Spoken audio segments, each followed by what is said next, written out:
Okay, this is another test run. The last time I switched it off, the whole tripod fell over, everything fell down, so I've had to reset it again. But anyway, bear with me as I keep saying. This is me just purely exploring how to film myself with my phone on a tripod, which is meant for a camera anyway. Okay, I'm going to come around because I'm just going to show you some of the colours that we're going to use for this. And there's loads of alternatives if you don't have what I have. I'm going to explain to you what to do. First of all, we have this colour, which you're all familiar with, the light blue violet, okay? The light blue violet. And light blue violet is going to be up here in the sky, okay? Simple. You know the way I always start in the background? Light blue violet, band of that across there, a strip on its own without any white, any other colour.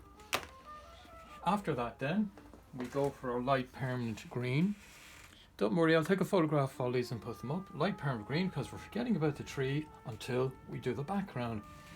So the green is going to go across here. Another band, slightly narrower than the blue up there. I'll explain all of that as we go along. And it's just to give the impression of trees in the background, okay? We'll put that colour there next. You have that colour. Then our next colour will be a bit of yellow, cadmium yellow. Okay, you're all familiar with this as well, cadmium yellow. And it's going to be mixed with your light permanent green, which we just used up here in the background, in order to get that light yellowish green across in the foreground. Okay, and that's going to go across all the way. Forget about your tree and your shadow here for the moment. So you're going to have 3 bands of colour. Your 3 bands of colour, and basically that's what they're all made up of.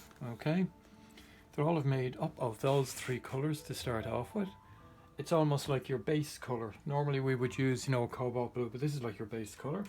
Then in order to get, I'll be explaining this as I paint, but I'm just going ahead with the colours first. In order to get this shadow underneath, we're going to be using cobalt blue. A tiny bit of cobalt blue mixed with your green, okay?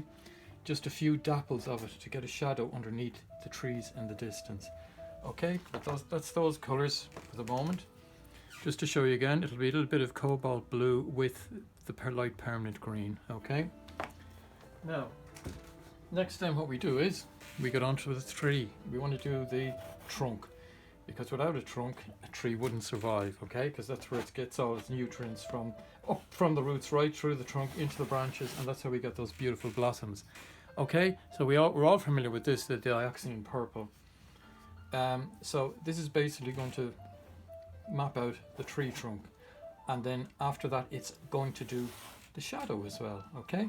So we get that in first of all like that. Forget about these blues on it later, they'll come later, okay? So you know that dioxazine purple. Then you're all familiar with magenta, which is wonderful, medium magenta, beautiful, one of my favorite colors. But I'm going to mix it with a little bit of permanent magenta or deep magenta to get the deep tones there. Now if you don't have permanent magenta, forget it, just go straight with your medium magenta, okay? There's no big deal, okay?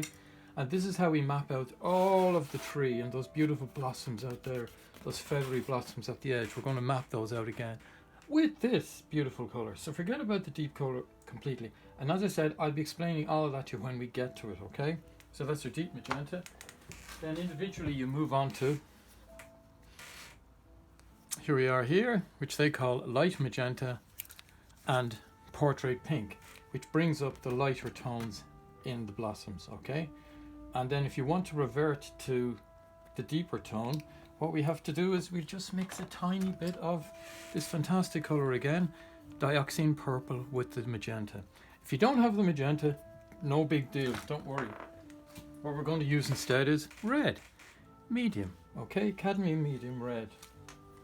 And what you can do is, to get your 3 tones of that, your deep tone will be a little bit of red with the dioxazine. Then your next tone will be the red on its own.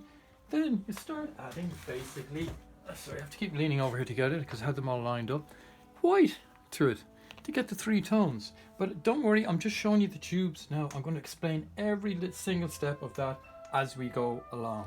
So there's no big deal about any of them. This is just me getting used to talking and trying to make sense of what I say. Sometimes I don't even understand it myself.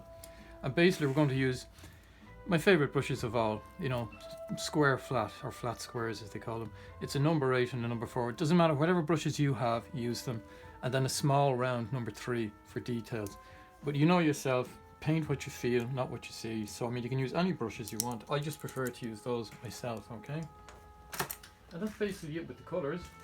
And I'll see how that looks, and then we'll move on to showing you. Oh yeah, just before we go, then I'll just show you the light tones on the tree, and the shadow will be introduced with your cobalt blue. Whatever I did with that, but you're all very familiar with cobalt blue. It's one of my favorite colors as well. I've loads of favorite colors, in fact.